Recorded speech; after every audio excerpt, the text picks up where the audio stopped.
Alors ça y est, All-in-One Photoro 2024 vient de sortir sur nos machines aujourd'hui.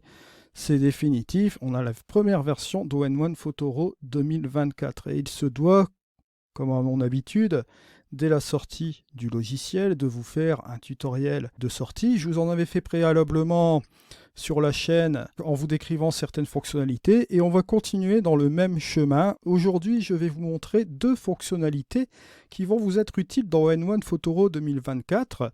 On va couvrir beaucoup de tutoriels, je vous l'avais dit dans l'onglet communauté, vous irez voir l'article sur la chaîne YouTube, vous irez voir l'onglet communauté. Tout est indiqué. Et là, bien évidemment, là ici, on va se rendre dans All-in-One Photoro 2024 et on va enfin voir quelques fonctionnalités aussi intéressantes juste aujourd'hui. Alors, on y va, c'est parti. Bonjour à toutes et à tous. Si vous débarquez pour la première fois sur ma chaîne YouTube, je vous souhaite la bienvenue. Ici, on parle de post-production traditionnelle et créative. Et bien évidemment, on parle de photographie en règle générale. Vous l'aurez compris, aujourd'hui, ce sera un tutoriel All-in-One Photoro 2024. Donc, comme je vous l'ai dit préalablement dans l'introduction, aujourd'hui, il ne s'agit pas de faire un tutoriel complet, mais de vous montrer encore deux fonctionnalités pratiques. On va agrandir un petit peu ces vignettes. Bon, ici, la même chose, j'ai agrandi mon menu, j'ai agrandi les fontes. Je vous rappelle, vous allez dans l'onglet modifier, vous allez dans les préférences, et là, dans le général, vous allez pouvoir rectifier la taille de la police en grand, d'accord? Et là, bien évidemment, vous aurez cette police en grand, comme vous voyez ici, police de caractère. Ce sera beaucoup plus sympa de voir cela, bien sûr, et au niveau de la lisibilité, et pour les tutoriels aussi par la même occasion. Si je décide, par exemple, d'aller dans ce dossier, vous allez noter qu'on a 4 photos, je vais les sélectionner toutes les 4. Je vais aller ici dans ton et couleur dans Brigance AI et je vais tout simplement appuyer sur justement, juste ici. Et vous allez voir que vous allez noter que hop, voilà ce qui s'est passé. Il m'a appliqué Brigance AI sur chaque photo. D'accord? Et vous avez vu combien de temps ça prend, c'est hyper rapide. Il a analysé chaque photo et il a appliqué le Brigance AI juste comme ceci. On a fait un petit batch comme ça. Bon, bien sûr, là, je l'ai fait sur 4 photos. Vous imaginez bien, sur plusieurs photos, ça prendra peut-être un peu plus de temps. Là, ici, on est sur 5 photos. Je vais faire le test aussi également. Je vais me mettre sur en les sélectionnant. Et hop, on va laisser faire. Et badaboum, voilà qui est fait. On a directement les premiers pré-réglages ici, comme vous le voyez là. Alors bien évidemment ici, si on veut rentrer encore plus dans le détail, on peut tout simplement prendre cette photo-ci. Voilà. Juste comme cela.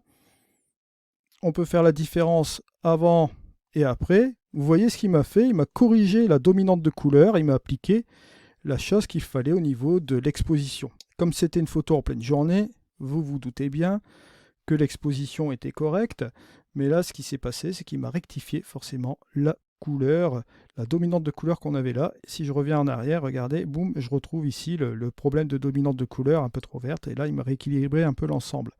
Si je décide de monter ici le montant que vous voyez là, juste comme cela, vous allez noter que bon, ça reprend une dominante bleue ici. Ben là, je peux diminuer la quantité ici de dominante de couleur si je veux aller davantage ici avec les montants.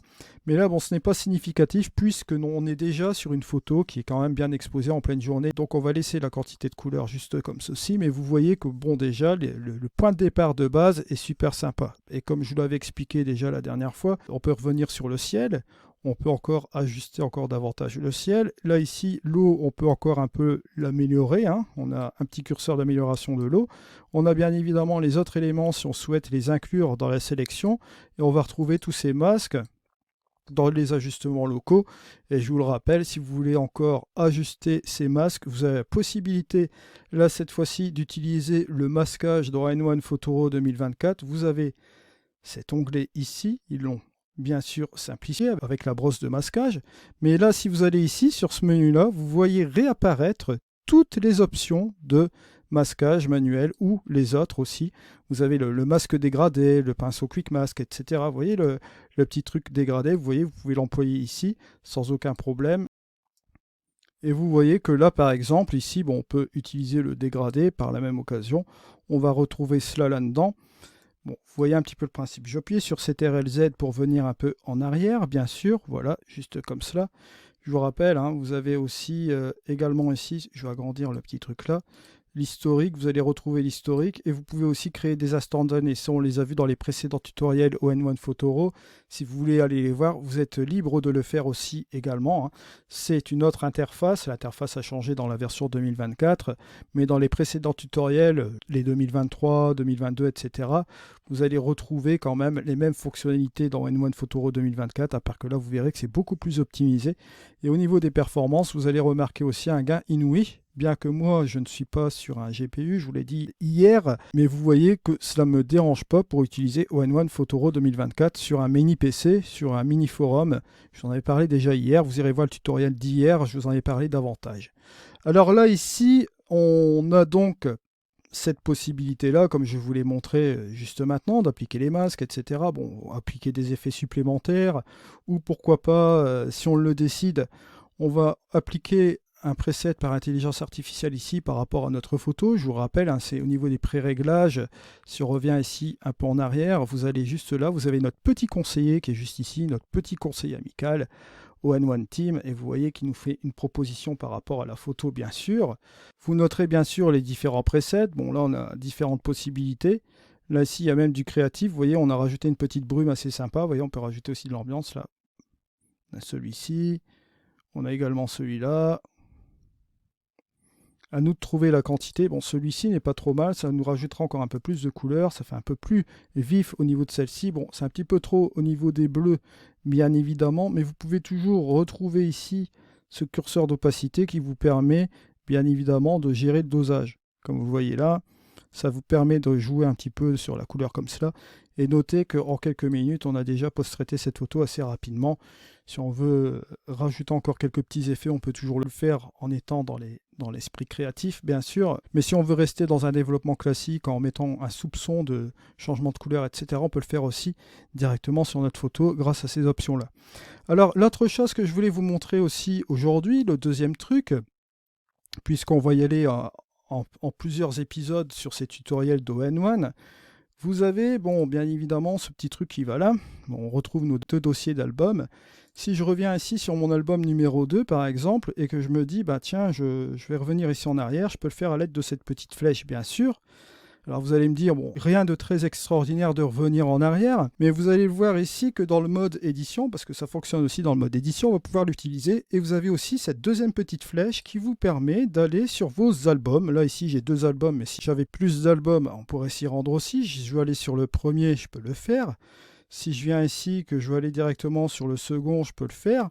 Alors vous allez toujours me dire, bon, j'ai toujours ma petite barre contextuelle ici, donc quel intérêt de l'avoir là et de l'avoir ici? Ben, ce n'est pas vraiment pour cet emplacement dans ce gestionnaire ici de fichiers et de ce catalogue ici. Hein, c'est plutôt quand vous êtes dans un menu édition. Alors ici par exemple, si je me décide à prendre une photo, toujours par conseiller au niveau de la photo ici, je vais prendre par exemple ce preset là. Voilà, il va me conseiller ce preset là. On en a plusieurs bien sûr. Je sélectionne celui-ci. Allez, on va enlever cette petite barre là. Et je me dis par exemple, bah tiens, ça c'est super intéressant. Bon, je vais un peu baisser l'effet, parce que voilà, c'est un petit peu trop. Et j'ai envie de copier les effets de cette photo, bien l'entièreté, bien évidemment, de tout ce que j'ai fait sur celle-ci, et la copier sur une autre, mais sans aller chercher dans les dossiers, dans le menu navigation. Je peux le faire maintenant, dorénavant, à partir du menu édition, vous allez le voir tout de suite. Si on se rend dans les paramètres, vous allez vous rendre compte ici que vous avez les raccourcis pour les paramètres de copie et les paramètres de collage aussi, d'accord? Ici sur PC, c'est CTRL majuscule, donc le Shift plus C. Sur Mac, ça doit être, vous remplacez la commande CTRL par commande, justement, CMD, hein, voilà. Et vous continuez le reste du chemin. Donc là, ici, on va copier tout simplement ces paramètres de couleur ici, ce qu'on a fait là. On va faire tout simplement CTRL Shift C. On va se rendre ici dans notre menu, on va aller directement dans l'album numéro 1, et là bien sûr on va se rendre dans la photo de l'album qui nous convient le mieux, pourquoi pas, donc on va sélectionner, tiens, celle-ci. Je vais tout simplement faire une chose assez rapide, je vais faire CTRL, SHIFT et V. Là je vais me retrouver sur ce petit panneau que vous voyez ici, et là bien évidemment je ne vais pas copier mes outils de développement, puisque j'ai déjà utilisé la Browns AI, etc. sur cette photo que vous voyez ici à l'écran. Donc je vais décocher cela. Je vais simplement copier ici les effets, puis je vais laisser les ajustements locaux. Je vais tout simplement appliquer. Et voyez qu'on a copié directement les effets de la version précédente de notre photo sur celle-ci, en passant par l'album bien sûr, mais sans passer par l'outil de navigation qui est juste ici sur le côté. Ce qui fait que vous avez déjà un gain de temps aussi au niveau de cette fonctionnalité-là. Vous voyez, vous avez ici deux choses intéressantes que je vous ai présentées aujourd'hui. La présentation est courte par rapport à ce que je dois vous ramener ici comme contenu sur la chaîne au niveau d'ON1 Photoro 2024. Mais là, vous voyez qu'on va commencer un peu à voir ensemble toutes ces fonctionnalités qui se sont regroupées. Je vais y aller par petites doses pour vous montrer justement ces différentes fonctionnalités, ce qui a été ajouté en nouveauté bien sûr. Et après, on verra aussi une vue d'ensemble sur ce logiciel. Comme je vous l'ai dit, on a beaucoup de choses à revoir sur celui-ci. J'ai fait de nombreux tutoriels sur la playlist. Donc en attendant, allez voir sur cette playlist pour vous familiariser avec le logiciel, c'est-à-dire les différentes fonctionnalités, puisque vous allez voir que la différence entre la version 2023 et les précédentes et celle-ci, vous avez simplement l'interface qui a été vraiment simplifiée, mais au niveau des fonctionnalités, vous allez retrouver quand même quelque chose. Au niveau de l'apprentissage de ce logiciel, ce que vous avez appris avant va vous servir aujourd'hui dans cette version d'ON1 Photoro 2024. On verra tout cela dans le détail, bien évidemment. On va continuer les tutoriels. Je vais quand même mettre un peu l'accent sur ce logiciel, comme je vous l'avais dit. Vous irez voir les tutoriels sur l'évolution, bien sûr, de celui-ci. Mais là, je trouve qu'à l'heure actuelle, la version 2024 commence à être vraiment de plus en plus étoffée.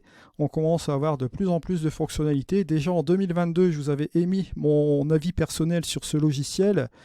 Si vous deviez posséder un seul logiciel, au niveau de votre budget, si vous voulez vraiment mettre votre budget sur un logiciel qui fait tout, qui vous permet de faire des ajustements locaux, qui vous permet de faire de l'intelligence artificielle tout en gardant la main sur les outils traditionnels, vous pouvez vous orienter sur ON1 Photoro 2024 sans aucun problème, bien sûr. Je tenais à vous dire aussi, comme vous le savez déjà, ma chaîne contient des liens affiliés sur les logiciels de post-production qui me permettent d'avoir une légère commission lorsque vous prenez ces liens d'affiliation bien sûr dans la description de cette vidéo.